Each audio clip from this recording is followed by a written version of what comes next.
জন্ম থেকেই পৃথিবীর আলো দেখেননি তিনি, মুখে নেই কোনো শব্দ, তবুও থেমে নেই জীবনযুদ্ধ। নিজের অসহায়ত্বকে হার মানিয়ে দীর্ঘ ৫০ বছর ধরে শুধু একটাই স্বপ্ন বুকে ধারণ করে পথ চলছেন দৃষ্টি ও বাক প্রতিবন্ধী মুখলেসুর রহমান। মায়ের মুখে দুমুঠো খাবার তুলে দেওয়া। ৫৬ বছর বয়সী মুখলেস চাঁপাইনবাবগঞ্জের ভোলাহাট উপজেলার তেলিয়াপাড়া গ্রামের মৃত মুর্শেদ আলীর ছেলে। জন্মের পর থেকে অন্ধত্বের সঙ্গে লড়াই করে বড় হয়েছেন তিনি, কিন্তু ভাগ্যের কঠিন পরীক্ষার মধ্যেও হার মানেননি। মাত্র ৬ বছর বয়সে শুরু হয় তার সংগ্রাম। কাঠের মিলে গিয়ে গাছের ছাল ছাড়ানোর কাজ শুরু করেন তিনি। সেই থেকে আজও চলছে তার নিরন্তর পরিশ্রম। ৫০ বছর ধরে একই পথে হাঁটছে অন্ধ মুখলেস। তাকে দেখে আসলে অনেক কিছু শেখার আছে।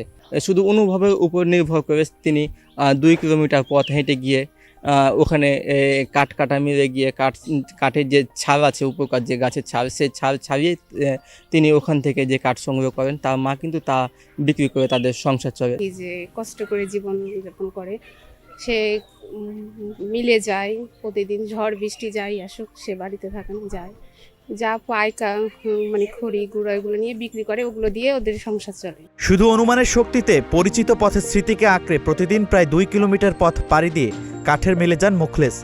সারাদিনের হাড়ভাঙা পরিশ্রম শেষে যে সামান্য ছাল সংগ্রহ করেন তা বিক্রি করেই চলে মা ছেলের সংসার। সেই উপার্জনেই জ্বলে তাদের চুলার আগুন, মেটে দুবেলা খাবারের সংস্থান। স্বামী হারানোর পর প্রতিবন্ধী সন্তানকে নিয়ে অনিশ্চয়তার অন্ধকারে পড়েছিলেন মা রুলি বেগম, কিন্তু সেই সন্তানই আজ তার বেঁচে থাকার অবলম্বন। একটা কাঠের মিলে কাজ করে, যায় প্রতিদিন একই রাস্তা ধরে। ওখানে গাছের চামড়াগুলা উঠিয়া আবার বাড়িলে আছে, এখানে আমার আম্মা সহকারে শুকিয়ে টুকিয়ে বেচে।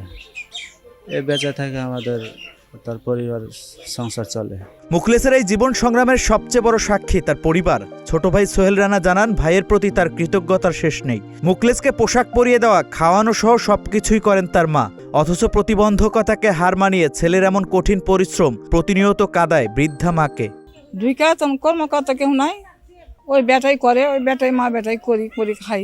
মানে আমাকে কষ্ট লাগে যে বেটা এরকম তারা বেটা মেরে ওরকম খাটে উঠে যেতে হয়। ওই যেটা পাচ্ছে ওটাই করছে, ওটাই করে আমি খাই, চালাই খাই। পরিবারের বাইরে মুখলেসের পাশে দাঁড়িয়েছে তার বাল্যবন্ধু ও কাঠের মিল মালিক হাসানুজ্জামান শিলু। বিনামূল্যে কাঠের ছাল দেওয়া থেকে শুরু করে খাবারের ব্যবস্থাও করেন তিনি। তার এমন কাজ বাকিদেরকে অনুপ্রেরণা যোগাবে বলেও আশাবাদ ব্যক্ত করেন সংশ্লিষ্টরা। ছোট থেকে মানে আমার বাবার আমল থেকেই সে মিলে আসা যাওয়া করে, খড়ি টড়ি কুড়ায়, সে খড়িগুলো নিয়ে যায় বিক্রি করে। এখন ধরেন বয়স হয়েছে, সে খড়ি তো তার পোষাবে না, সেজন্য একটু কাজ দেওয়া হয়েছে। গাছের ছাল টুল যা পাবে সে ছুটায় যতটুকু পারবে বস্তায় নিয়ে যাবে, বাদ বাকিটা আমরা শুক্রবারের দিন করে ভ্যানে করে তাদের বাড়ি পৌঁছায় দিই। এসে এই খড়িটি বিক্রি করে তার মায়ের পাশে যে দাঁড়াই, এটি কিন্তু আমাদের জন্য যাদের দৃষ্টি আছে, মাকে দেখে না, বাবাকে দেখে না, সংসার দেখে না, তাদেরকে অনুপ্রেরণা যোগাবে। জীবনের প্রতিকূলতা, দৃষ্টি ও বাক প্রতিবন্ধকতা কোনোটি মুখলেসের অদম্য মনোবলকে হারাতে পারেনি। মায়ের প্রতি ভালোবাসার দায়িত্ববোধই তার ৫০ বছরের সংগ্রামের মূল শক্তি।